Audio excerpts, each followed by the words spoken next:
बागुल बुवा. मी काही महिन्यांपासून एका वेगळ्याच मानसिक धक्क्यातून जात आहे. आमच्या घरात 2 महिन्यांपूर्वी माझे आजोबा वारले. त्या दुःखातून मी स्वतःला सावरतो. तोच गेल्या महिन्यात माझं आवडतं मांजरही मला सोडून गेलं. त्यामुळे माझ्यावर एक प्रकारचा दुःखाचा डोंगरच पसरला होता. माझी ती मांजर माझ्यासोबत खूप काळ राहिली होती. त्यामुळे साहजिकच तिच्यात माझा जीव अडकला होता. तिच्या मरणाने मी एका वेगळ्याच मानसिक धक्क्यात गेलो होतो. मला या मानसिक धक्क्यातून बाहेर काढण्यासाठी माझ्या बहिणीने पेट शॉपमधून एक मांजराचं पिल्लू विकत घरी आणलं. ते घरी आल्यापासून माझं आयुष्यच बदलून गेलं. ते मांजर आमच्याशी छान वागायचं. त्यामुळे त्याच्यासोबत खेळताना आमच्या आयुष्यातील दुःख वगैरे सगळं विसरायला व्हायची. त्याच्या येण्याने आमचं घर खुश आणि आनंदी बनलं होतं. असंच एके दिवशी मी शाळेतून घरी आलो. त्या दिवशी आमच्या घरी कोणीच नव्हतं.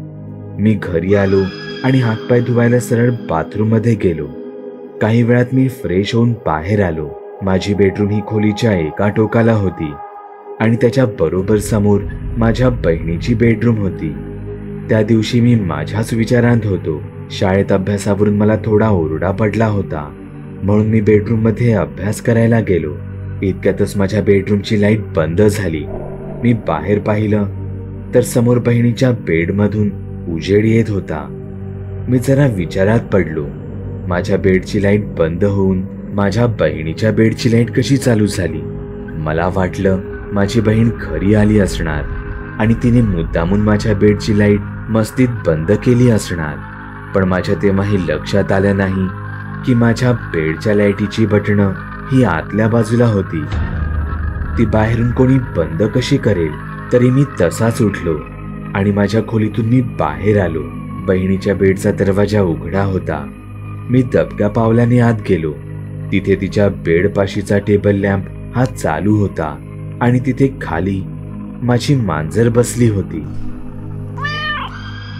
आश्चर्याची गोष्ट ही होती की ते आमचं आत्ताचं मांजर नव्हतं, तर ते जे गेल्या महिन्यात मेलं होतं हे तेच मांजर होतं. मी माझ्या मांजराला पाहून अक्षरशः सुन्नच पडलो. मला तिला पाहून असं वाटलं जणू ती मांजर कुठेच गेली नव्हती. ती आजही आपल्यातच आहे. मी तर क्षणभर माझी मांजर मेल्याची घटना विसरूनच गेलो होतो. माझ्या शरीरातून एक लहर, एक प्रकारची शिरशिरी गेली. मीही वेड्यासारखा माझ्या मांजराला नेहमीचा इशारा केला. तशी ती माझ्यासोबत माझ्या पाठून माझ्या रूममध्ये आली. मी खुश होतो. माझी जुनी मांजर ही मेली नव्हती, तर ती हरवली होती, जी आता परत माझ्यासोबत माझ्या बेडरूममध्ये बसून होती. काहीच वेळात माझी बहीण घरी आली. ती घरी येताच मी तिला सगळी घटना सांगितली. कशी तुझ्या बेडरूम मधील लाईट आपोआप चालू झाली होती. मला वाटलं की तूच आलीस मगाशी. नंतर मी तिला मांजरीबद्दलही सांगितलं. अगं, आपली ती मांजर ती मेली नाही, ती हरवली होती. ती आता परत आली आहे. हे ऐकून माझी बहीण शॉक लागल्यासारखी माझ्याकडे पाहतच राहिली. तू काय बोलतो आहेस? तुझं तुला तरी कळतंय का? आणि असली मस्करी मला अजिबात आवडणार नाही. माझी बहीण माझ्यावर जवळपास ओरडलीच, म्हणून मी तिचा हात पकडून तिला माझ्या बेडरूम मध्ये घेऊन आलो. पाहतो तर माझी मांजर तिथे कुठेच नव्हती. अगं, मी खरं बोलतो आहे. ती तुझ्या बेडच्या बाजूला टेबल लॅम्पच्या खाली बसली होती. असं म्हणत मी बहिणीला घेऊन आता बहिणीच्या बेडरूम मध्ये गेलो. मी त्या लॅम्पकडे बोट केलं. त्यावर माझी बहीण जे काही बोलली ते तर अजूनच भयानक होतं. हा लॅम्प तर गेले कित्येक महिने बंद पडूनच आहे. तेवढ्यातच बेड खालून आम्हाला एक कडकड असा आवाज आला. म्हणून आम्ही बेड खाली वाकून पाहिलं तर आम्ही नवीन आणलेलं मांजराचं पिल्लू हे त्या बेड खाली तडफडत होतं. त्याच्या तोंडात काहीतरी अडकल्यासारखं ते करत होतं. त्याच्या तोंडातून फेस बाहेर पडला होता. माझ्या बहिणीने त्याला उचलून डॉक्टरकडे नेण्याचा प्रयत्न केला, पण घरातून बाहेर पडताच त्याने त्याचा जीव सोडला. नंतर विचार केल्यावर आम्हाला या घटनेचा खरा अर्थ कळला. आमचं जुनं मांजर तिथे भूत बनून आलं होतं. माझ्या खोलीची लाईट आपोआप बंद करून बहिणीच्या खोलीतील बंद लॅम्पचा दिवा आपोआप चालू होणे, हे सगळं तिच्यामुळेच घडत होतं. पण ती तिथे का आली होती? कदाचित ती मला खुणावण्याचा प्रयत्न करत होती की घरात आलेलं नवीन पिल्लू हे पलंगाखाली मरत पडलं आहे आणि त्यासाठीच त्याला वाचवण्यासाठी ते त्याच्या बाजूला बसलं होतं. पण हे सगळं मी त्यावेळी समजू शकलो नाही.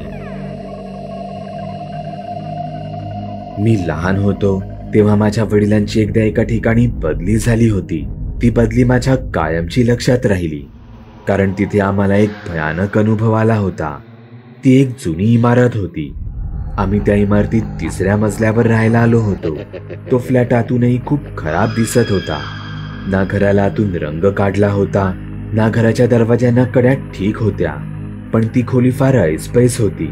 आम्ही तेव्हा नवीनच तिथे शिफ्ट झालो होतो. त्या फ्लॅटला एकूण 3 बेडरूम होते. त्यातील एक मी घेतला होता, दुसरा माझ्या भावाने आणि तिसरा आई वडिलांचा होता. त्या रात्री माझी आई घराची साफसफाई वगैरे करत होती. माझा लहान भाऊ हा त्याच्या खोलीत खेळत बसला होता आणि मी माझ्या खोलीत बेडवर बसून होतो.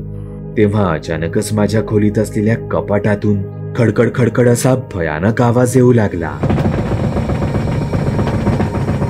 अचानक येत असलेल्या आवाजाने मी एकदम घाबरून कपाटाकडे पाहतच राहिलो. मी तसाच कपाटाकडे गेलो आणि कपाटाचा दार मी हळूवार उघडलं. पाहतो तर काय, कपाटात दांडीवर एका हँगरला अडकवलेलं शर्ट आपोआपच फुलून त्याची जागा बदलू लागलं. जणू त्या शर्टामध्ये कोणीतरी अदृश्य घुसलं असावं किंवा ते शर्टच कोणीतरी घालून कपाटात उभं राहिलं असावं. हे पाहून घाबरून मी इतक्या जोरात किंचाळलो आणि धावतच आईला हाका मारत खोली बाहेर आलो. मला असं घाबरलेलं पाहून आई मला विचारू लागली, काय झालं असं ओरडायला? तेव्हा मी सांगितलं की माझ्या कपाटात भूत आहे. आई आधीच साफसफाईच्या कामाने वैतागली होती. त्यात माझं हे उत्तर ऐकून ती माझ्यावर ओरडतच म्हणाली, मला काम आहेत, तुझ्याशी खेळत बसायला वेळ नाही मला. जा, गप खोलीत जा आणि खेळण्याची खेळत बस जा. आईला वाटलं की मी उगाच कसल्या तरी भूताच्या गोष्टी बनवून तिच्याशी खेळण्याचा प्रयत्न करत आहे.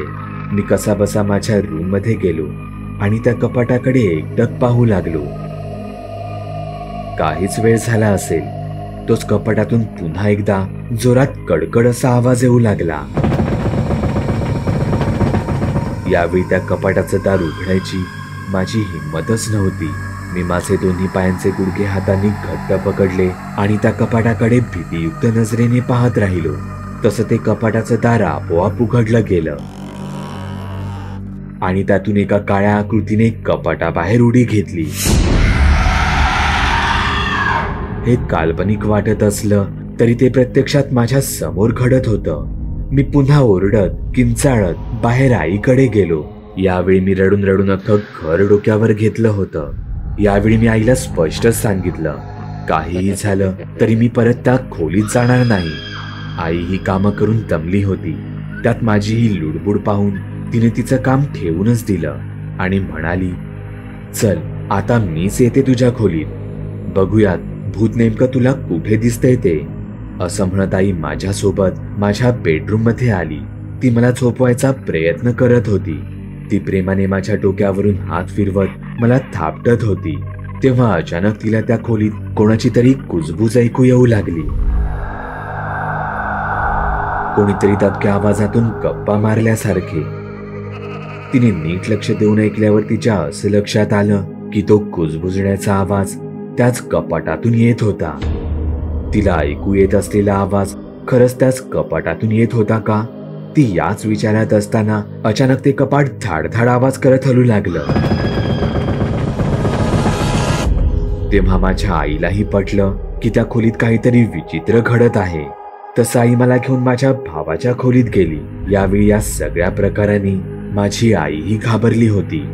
ती आमच्या सोबत बसून देवाचा जप करत होती. ती रात्र आम्ही सगळे जागेच होतो. रात्री उशिरा 2 वाजता माझी आई घाबरतच टॉयलेटच्या दिशेने गेली. टॉयलेटच्या पॅसेजमध्ये आमचा नेहमीचा एक बल्ब पेटत होता. आई तिथून सावधच जात असताना एका अदृश्य काळ्या शक्तीच्या ताकदीने तो बल्ब खाडकन फुटला गेला. त्याच्या काचा सगळीकडे पसरल्या. आई तशीच धावत आमच्याकडे आली.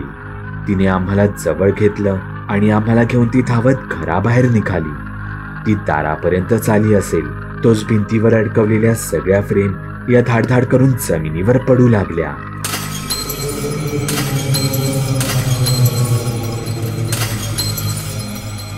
आम्ही कसे बसे ओरडत किंचाळत घरातून बाहेर आलो.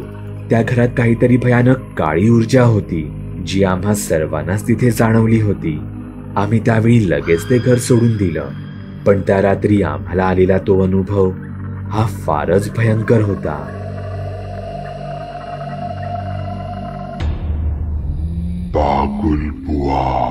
चॅनलवर अपलोड केलेल्या नवीन व्हिडिओची नोटिफिकेशन मिळवण्यासाठी चॅनल सबस्क्राईब करायला विसरू नका. व्हिडिओ आवडला तर आमच्या मेहनतीचा मोबदला म्हणून तो लाईक करून मित्रांसोबत जरूर शेअर करा. चॅनलवरचे इतर व्हिडिओ पाहण्यासाठी इथे क्लिक करा. तसेच चॅनलवरची प्लेलिस्टही चेक करा. दर दिवशी नवनवीन भूतांचे व्हिडिओ बनवून मी तुमचं मनोरंजन करत राहू याची खात्री बाळगा.